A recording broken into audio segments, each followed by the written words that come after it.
And I happen to have a special guest with me today via satellite downlink. And if we could get him up on the stage right now.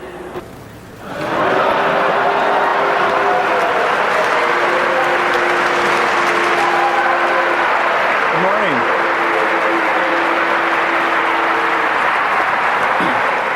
morning. We think Apple makes a huge contribution to the computer industry. We think it's going to be a lot of fun helping out, and we look forward to the feedback from all of you as we move forward doing more Macintosh software. Thanks.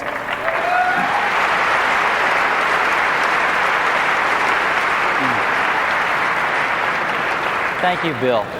Microsoft's employees stayed focused on finding the next breakthroughs and building great products, and that's what really counts. Thank you. And we're pleased at the ruling, and we think the cloud of breakup has been lifted. That's what you were saying, Jim Louderback, all along. You said there's no chance of breakup now. That's what apparently Bill Gates thinks too. Yeah, I think that's correct, Leo. There's definitely, they see it that way. I thought it was interesting that he talked about the innovation that happened while they were under this cloud. And we feel that is one of the real exciting benefits of this relationship. And of course, the return of Steve Jobs. Steve, why don't you come down and join me?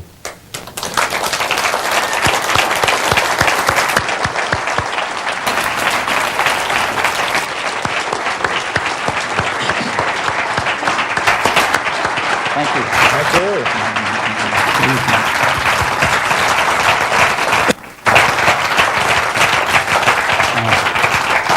Howdy.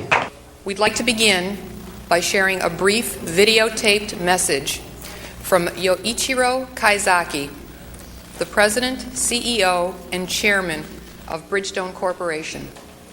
Please roll the video. Good afternoon. I thank you for joining us today.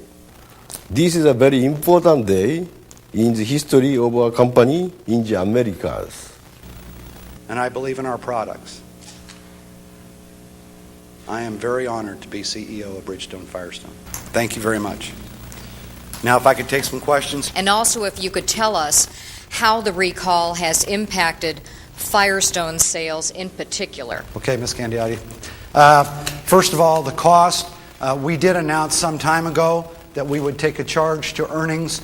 Now he takes over a company saddled with class action lawsuits, congressional investigations, and a product line shunned by automakers and consumers. John Lampe joins us from Firestone's headquarters in Nashville, Tennessee. Mr. Lampe, welcome. Good afternoon.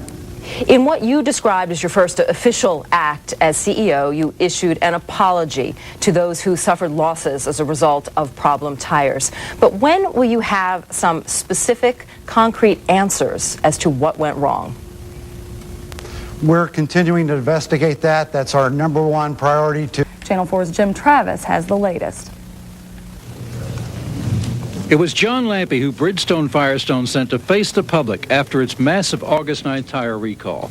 And it's Lampe moving up to CEO from Executive Vice President, who must now fix the problems, deal with lawsuits, and restore consumer confidence in the product. We acknowledge and accept responsibility that we have some performance issues and a very small percentage of our tires. Performance issues, not defects, is what Lampe calls the problems that link Firestone ATX and ATX2 tires with more than 100 fatal accidents and led to the recall of more than 6.5 million tires. Towards this end, early in May, just a week, we're bringing together some 300 members of our worldwide management team for a week-long meeting devoted exclusively to the issue of growth. We'll be exploring new ideas, new opportunities, and how to capitalize on the great strengths and the resources that we have in this organization. As we prepare for the future, we continue to focus intensely on management development throughout the organization. And C-band. First of all, what is C-band? Cross-business asset, man. I know. I'm asking. You want to do that? Go ahead, you do it. Thanks. Okay, let's go to an internet question. This is from Universal Music International in London. Is it true that some of the money generated through recent transactions will be used for the music division? If so, how? Okay, I have no idea.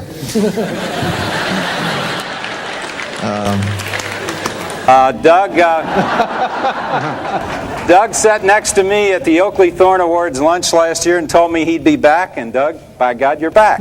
Alan Adler with the Detroit Free Press. Alan? Hi, Harry. This is for Jack. Jack, is the combined Delphi-Delco now a standalone company, and will the financials be reported separately from GM Neo? And then a follow? Well, we haven't. Alan, as usual, you're out in front of where we are. We haven't made that call yet, but I would suspect that over time we probably will make the call to split out the combined Delco-Delphi. But at the moment, as I said earlier, our work is going to be concentrating on the integration process of bringing Delco in with Delphi. You had a follow-up, Alan? Or did you?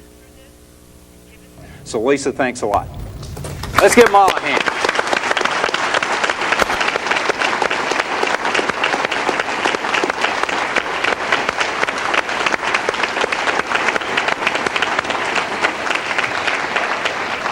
The Strategic Air Command Museum in Ashland, Nebraska showcases thousands of aircraft displays, and we're able to take you there today. Mr. Techno Gadgets joins us live from that museum to tell us more. Good morning, Ed. Hi, Ed. Good morning. And this is a fantastic place. This is unbelievable. First of all, behind me here is the most incredible aircraft. It's the SR-71, the Blackbird. This thing, imagine sitting in here and flying at 4 times the speed of a .45 caliber bullet. It's the centerpiece of this museum, which has all kinds of incredible aircraft, 300,000 square feet.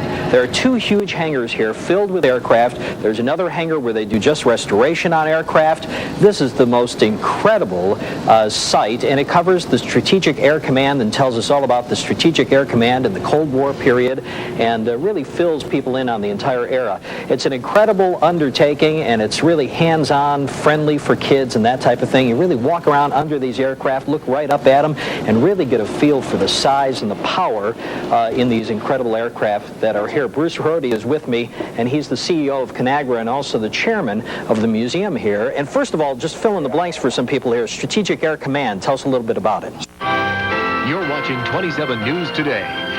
Today marks the grand opening of the Strategic Air Force Command Museum in Omaha, Nebraska. For a sneak peek at the new museum, Ed Curran is standing by live this morning. Good morning, Ed. Good morning. It's great to be with you. Look at this. Isn't this the most incredible aircraft you've ever seen? Can you imagine being on an airplane that can fly 4 times the speed of a .45 caliber bullet? This is the centerpiece of this exciting Strategic Air Command Museum right here outside of Omaha. Well, the museum is having its grand opening tomorrow, but we sent Brian Webb there this morning to get a look around. Morning, Brian. It sounds pretty cool. Good morning. Yeah, it's a great museum. You know, if you love airplanes, if you love military history, if you love American history, you don't want to miss out on this museum. An up-close and personal look at some amazing air power that the U.S. has possessed for, 5 decades now. Bruce Rohde is the chairman of the museum, here to tell us more about it. Tell us, what is SAC all about? Heather and Dennis, today some people got their first look at the SAC Museum. Let's take a look at it right now. You can see that it is an extraordinary building that was 3 years in the works.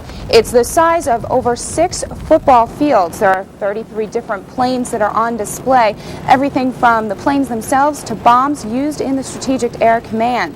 How about B-52 bombers or B-36 Peacemaker bombers? There's only 4 of them left in the world. 1 is right here at this museum.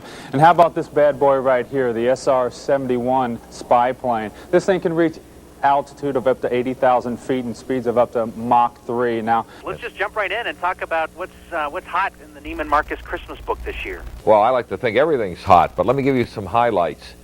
And the most important, of course, the one item that everybody in the world practically waits for is the His and Hers item. And this year's His and Hers is a Windjet boat.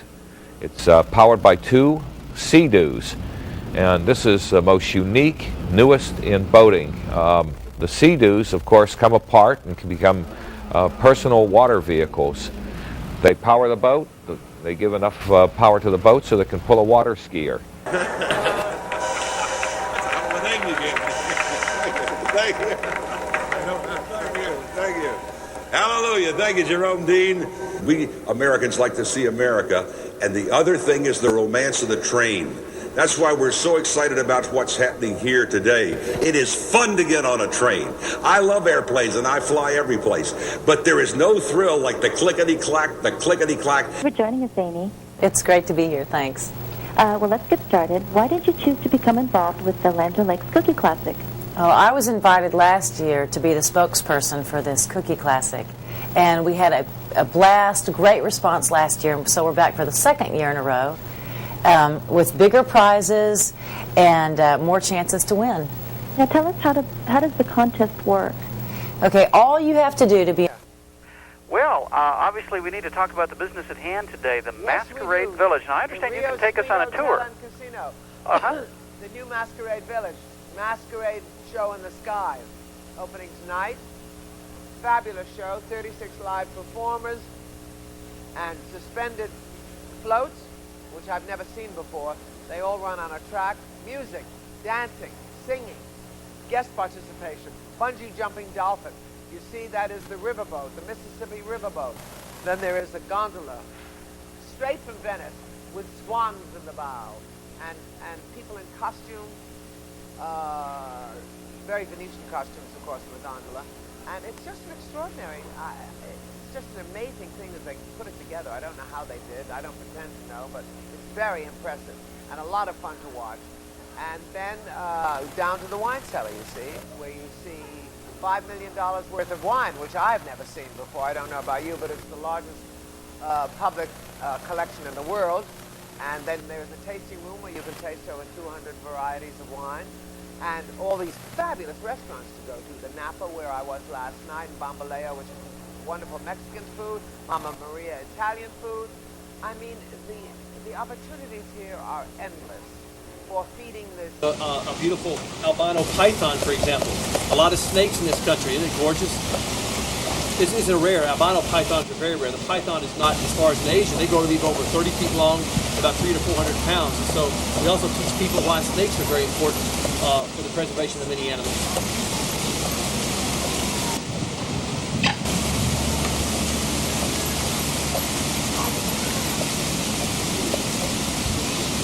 Stage, it's real hard to not get nervous, too.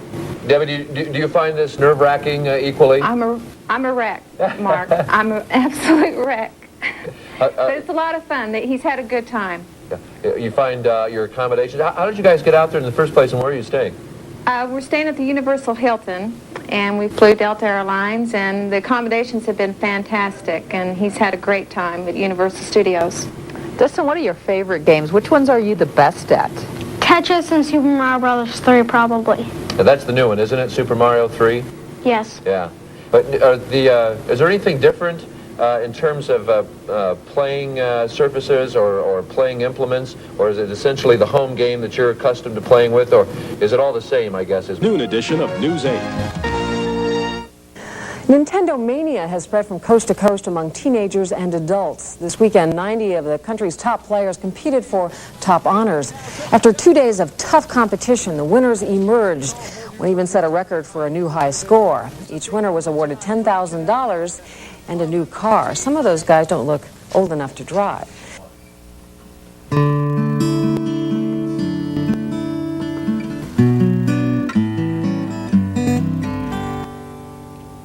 Oh, the snowflakes fell in silence over Bellawood that night, for a Christmas truce had been declared by both sides of the fight.